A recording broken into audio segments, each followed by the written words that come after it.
Welcome to 5 Good Questions. I'm your host, Jake Taylor. Our guest today is Christopher Mayer. Chris is the investment director of Bonner & Partners, a financial research firm. He's the author of several books, and today we're going to be discussing his newest book, 100 Baggers, Stocks that Return 100 to 1 and How to Find Them.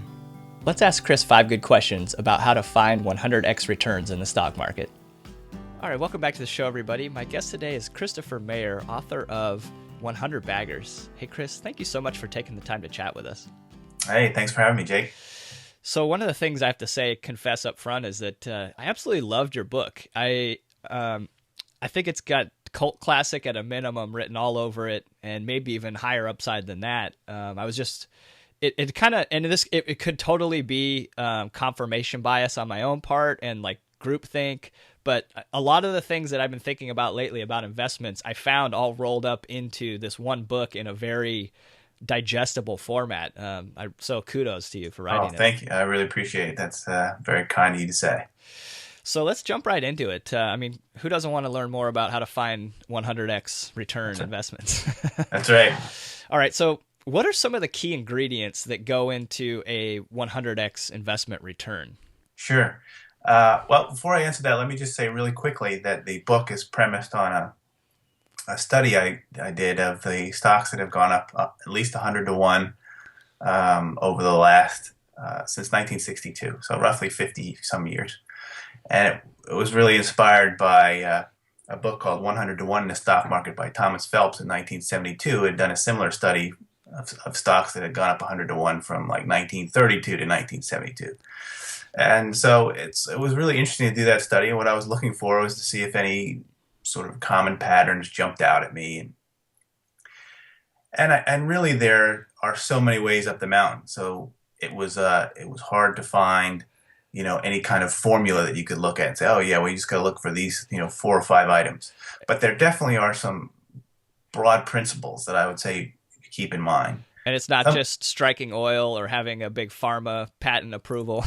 Yeah, that's a good point, because in the study, and I said that early on in the book, is that I kind of strained those out a little, because there's a certain amount of them that they're just completely unpredictable. Nobody could have predicted that so-and-so company had this huge oil strike or found this billion-dollar drug. What I wanted to do was to try to find those ones that were a little more predictable, like where you could see the elements of it in the financial statements and in the business.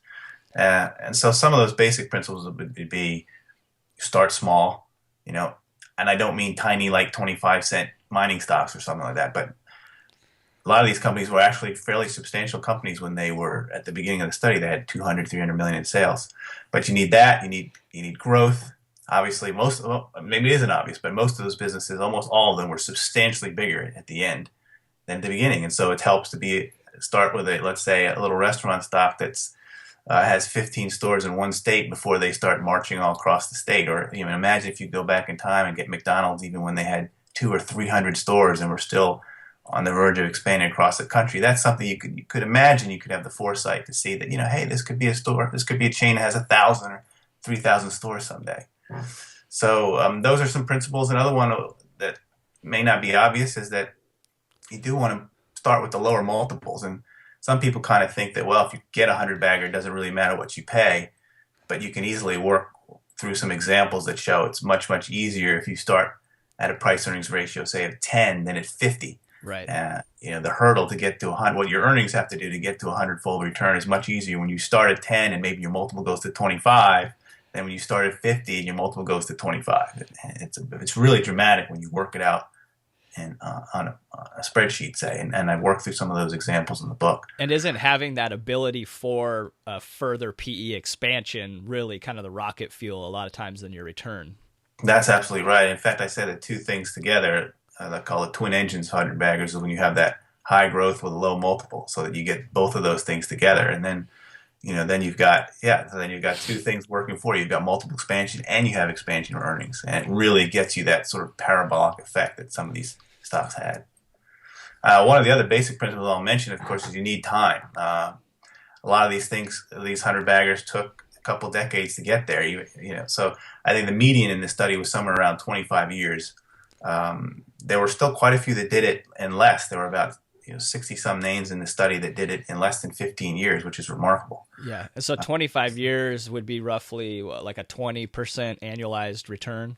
Correct. So I think that's kind of the sweet spot for what you could realistically aim. Something in that 20 to 25 range where your compounded return is maybe 20 in that 25% range. Obviously, you get higher above that, you're getting into some nutty stocks sometimes, some crazy things. But you can also make excellent returns with stocks that are just growing maybe 15 or percent, or and you just compound that over time. The other factor I mentioned in the book is owners, right? They have a huge impact. So if you have a really good owner operator who's an exceptional capital allocator, they can really put the accelerator on that with buybacks, with certain accretive acquisitions, all kinds of things like that.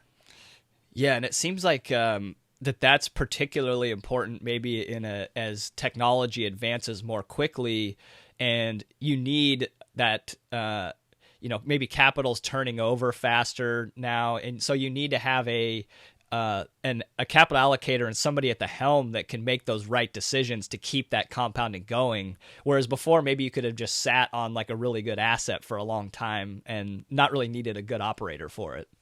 Yeah, I think that's true, and that's one of the things I touch on in the book is I get into sort of the life cycle of companies and how the lifespan of an S&P 500 company, for example, is shortened dramatically over the last half century. So Right. certainly there were companies that you could have just sat on, like the Coca-Colas, the McDonald's, and Home Depots, where the technology was changing not so fast. There was less threats on that front, Right. and now it's almost hard to imagine a company that's not threatened in some way by a potential change in technology. Whether it's any media company these days, I mean, it really extends all over the place. That's very true. So question number 2. When I was teaching at UC Davis's MBA program, we did a study where we looked at all of the value investing studies that have been done, like Tweedy Browne, even the Magic Formula. I'd count What Works on Wall Street by O'Shaughnessy. And we compared all of these studies, like value studies, against even the value gurus and even some other gurus, and compared their returns over time. And one of the amazing things to me was that the studies just absolutely trounced the gurus, which I found to be kind of counterintuitive. Now, granted, there's probably some good explanations like the size, liquidity things. The studies are buying things that are much smaller than the gurus probably could have bought at that time. Typical study problems. Sure. But one of my hypotheses was that because the studies are so mechanically driven that they'll hold for a certain period of time before they sell, that it's a chance that they actually participate in the irrationality of markets to the upside as well. Whereas maybe the value manager would have sold out before it would have gotten a crazy return from it. The value manager recognized the craziness to the downside and bought cheap, but then they didn't hold all the way up through very expensive. And I think that there might be something to that. And your idea of this coffee can approach to investing and having exceptionally long-term holding periods. Yeah, the coffee can approach it was based on a paper that Robert Kirby wrote. Robert Kirby was a money manager for Capital Group, and this was in 1984, a Journal of Portfolio Management. He wrote a paper called The Coffee Can Portfolio, and he told a story about how he had this client he was advising, and buy and sell securities over time. And then this was a woman who was his client, and then when her husband died, she gave her husband's account to Kirby, and Kirby looks at it, and he's kind of amused to find that the husband's kind of been piggybacking on the advice that he gave her, with one big difference, which is that he never sold anything. And so what Kirby found is there were certain positions, that just become enormous. In fact, there was one position that was worth more than the entire portfolio was worth. And that inspired him to write this paper about how active management you can drag your returns because you're trading and you want to get out of this stock and into this stock, and that's one of the things that's emphasized in this book too, is that power of compounding. It needs time. And so the coffee can approach is where you buy a stock or you create a portfolio of 5 or 10 stocks or whatever it is, and you say you're going to leave it alone for 10 years. Yeah. So you're correct. Your selection criteria up front, you got to be very good, but then you're going to leave it alone and see what happens, and try to replicate Kirby's experiment. Yeah, kind of piggybacking on that, Monish Pabrai told me that his portfolio, which had been priced at that time probably around $500 or $600 million in his assets there, and he thought that it was worth $2 billion, probably at least maybe 1.5 to 2 billion in 5 years' time if he did nothing. Mm-hmm. But he said it's more than likely I'm not going to be able to do nothing, and that it's almost a tragedy. Yeah, I mean, that's one of the things I heard from a lot of people on this book is they would say, even if I got a 100 bagger and I had it, there's just no way I'm going to ride it the whole way. You just imagine how psychologically difficult it is. You're up fivefold. You're not going to think about taking some money off the table or Yeah. selling it. You're up tenfold. Who's going to go for the whole ride? So that's another part of the book where I describe the coffee can approach is really a crutch to kind of get over that kind of thinking because it's really difficult psychologically. Yeah, and I mean, it's not like it's a linear 20% a year type of ride either. I mean, that would maybe be easier to handle, but it's probably going to be pretty rocky up and down to get there. That's right. It's rocky. I mean, there are huge drawdowns, in between. And in the book, I go through a number of examples. Monster Beverage, it had numerous 40% drawdowns, and it became a 100 bagger inside 10 years. Yeah. A stock like Apple that had multiple times was cut in half. I think even Berkshire Hathaway was cut in half 4 different times. And just imagine if you were following stop losses or you had a lot of money invested in the stock and it gets cut in half. So that's hard. And the other part you mentioned was that it's back end. A lot of this is back end loaded. So, if you're compounding at 20% a year, after 20 years, you've got a 40 bagger. But if you just wait, then that last 5 years gets you to 100. So most of your return is in the back. Yeah. I know you hear stories about, or do the math even on how much Buffett is getting now in dividends from Coke, and it's more than his original investment every year. That's right. And then when people criticize him for not selling Coke, I totally understand why he hasn't, because the cash flow he's getting off it is enormous. What's he going to do? Yeah. So question number 3, your book is full of a lot of off the beaten path stories that was great because I found a lot of times reading investment books, you kind of get rehashed a lot of the same stories. Mm-hmm. One of them in there is this concept of a tontine. And I think I'm saying that right. I'm not 100% sure. Yeah, that's right. Chris, what the hell is a tontine? It's a French pastry. Yeah. Well, tontine, it was named after a banker from Naples named Lorenzo Tonti. And this was in the 17th century. And this is sort of myth. I mean, it's not necessarily sure that Tonti was the guy, but maybe he borrowed concepts that were older. But he gets credit for inventing it. And he was trying to help the House of Bourbon decide how to finance some war. And he came up with this idea that, okay, well, we'll sell this security to people, and they'll put their money in it, and we'll pay a dividend. But the key difference is these shares are not transferable. And then when you die, they revert back to the pool. So, if you've raised $100 million and you're paying $100,000 in dividends, and you start with 100 shareholders, as people die, the base gets smaller and smaller until the last guy's getting all the dividends. So it's like an annuity mixed with a lottery. That's right. And then when he dies, though, the money reverts back to the state. So it was a way for Tonti to finance something without ever having to pay back the principal. But it is also an interesting way to illustrate how buybacks work, and that's how I use it in the book, which is that in a similar way, if you're in a good company that's doing the buybacks correctly and right price, the longer you stick around, the more and more the value accrues to you, and it's really like kind of the last shareholders, right, who get most of the pie. And so it was a way to illustrate in a different way, the power of what a buyback is about. Yeah, no, I love that concept. I think it's really cool, powerful. Okay, so question number 4. We all know about Buffett and Graham, how good of investors they are, but what about that some people may not know how good of an individual investor John Maynard Keynes was? Can you tell us a little bit about that? That's right. Keynes was an excellent investor, which people don't understand or don't know. He made a fortune, and he was also produced in the book. I show his track record is outstanding from the time roughly 1930 or 31 when he became more of kind of a value investor, what we would call a value investor. Yeah. To 1945, his chest fund that he managed went up like 15 times when the market went nowhere. And it's interesting to know how he changed over time. He started in the 20s as more of a speculator, currencies and commodities. He was in and out on stocks, but then he was almost wiped out in the Great Crash, and he changed how he did it. And so some of the key things he changed were, number one, his holding period. So a lot of these stocks he decided he was just going to buy good businesses and hold them. he paid a lot more attention to the price and the fundamentals. He had a much more concentrated portfolio. Yeah. So you think about all these elements, right, that we kind of recur. So you got concentrated portfolio, low turnover. He's starting to pay attention to the business and the price paid, and the results were just astounding.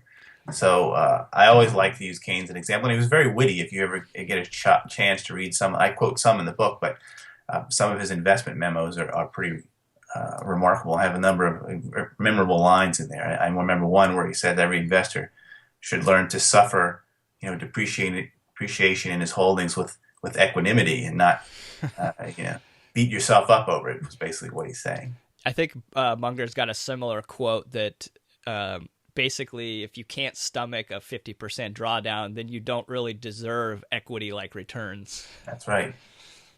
That's the spirit of it. Yeah. So question number 5.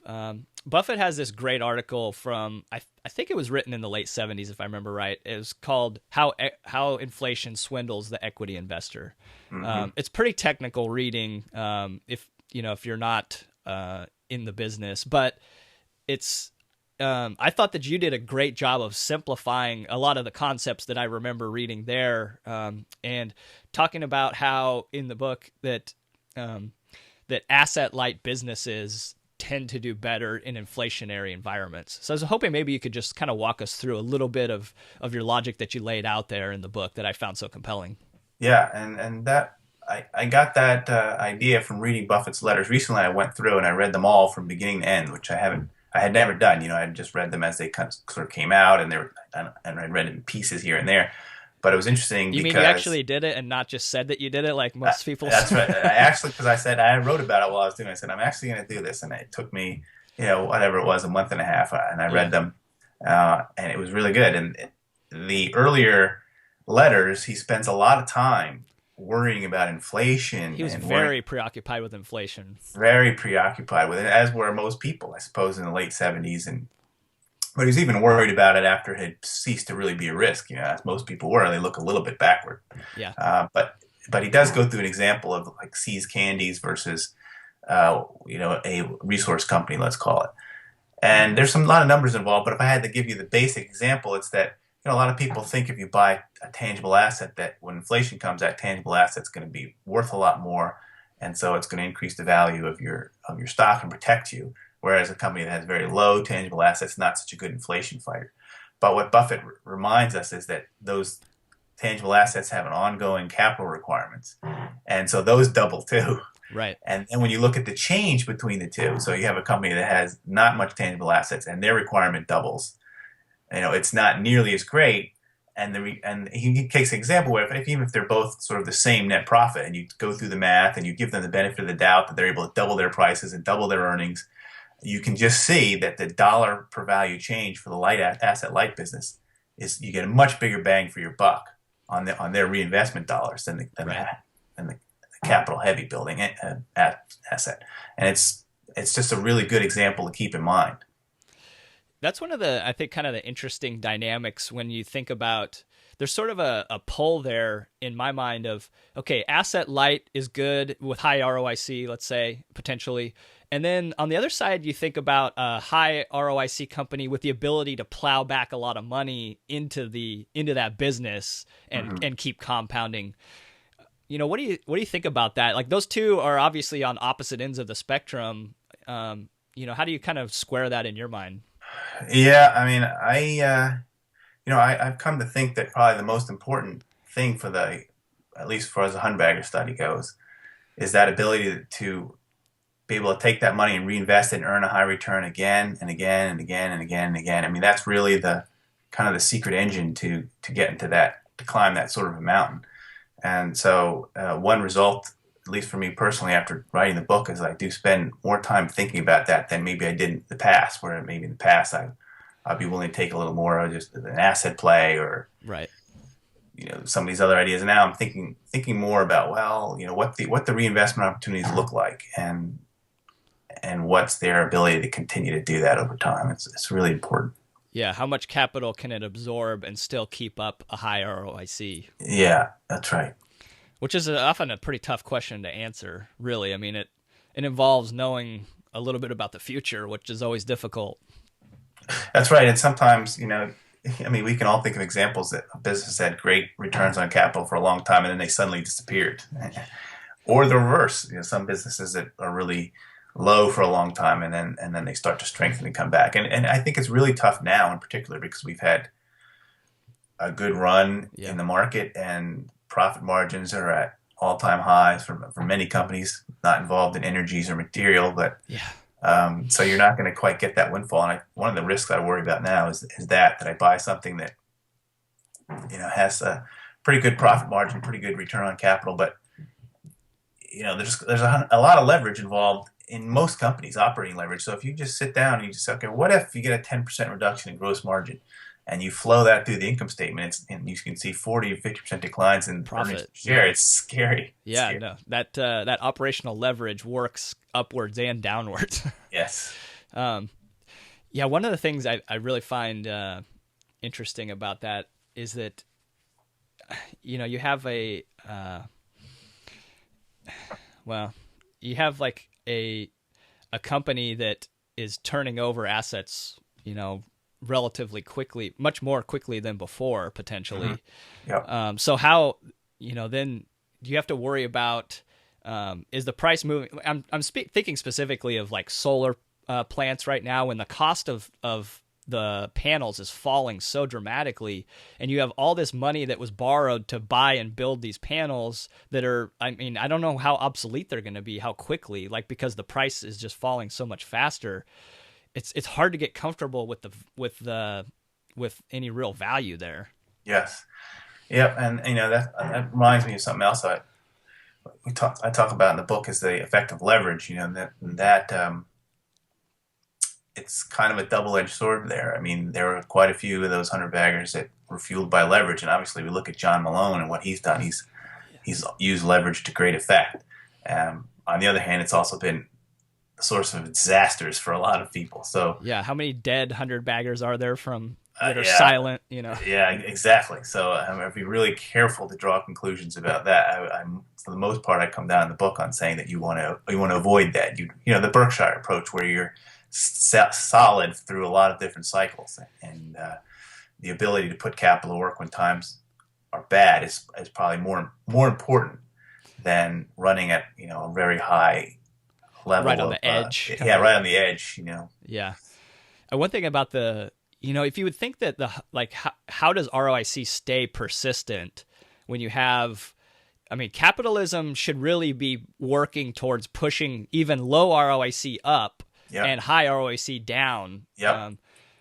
It Yeah, should, that's a good question. And in the book, there's the persistence factor is that's right. seems so tough.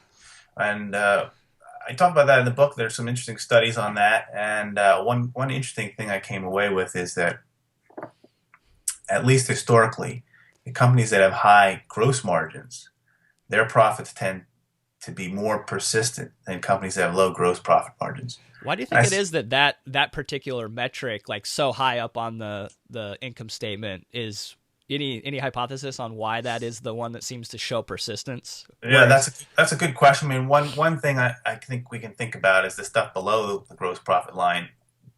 There's some discretionary items in there, and depends on, you can run it lean or over time it can get fat, bloated. yeah, Yeah, and then you have a turnaround guy who comes in and cuts, and so you have a lot of change there. But the other hypothesis might be that if you were able to get away with a high gross profit margin for any length of time, that you must really have something, and it could be a legally protected monopoly, where you have a Microsoft or a lot of these IP companies or even biotech companies like Gilead that has absurd gross profit margins yeah. that are protected.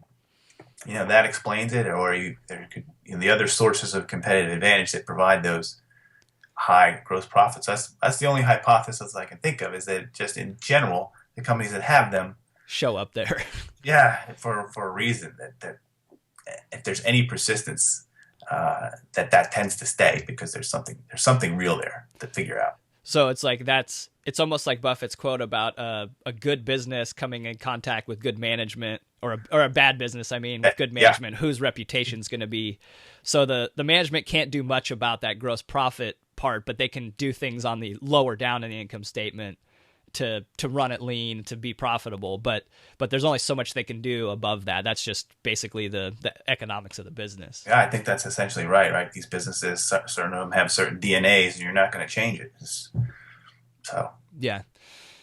All right, so the bonus question we always ask is for a book recommendation, and typically we're looking for something that's off the beaten path and underappreciated. So what do you have for us? Well, I have to say it would be Tom Phelps' original 100-bagger book, and it was called 100 to 1 in the Stock Market.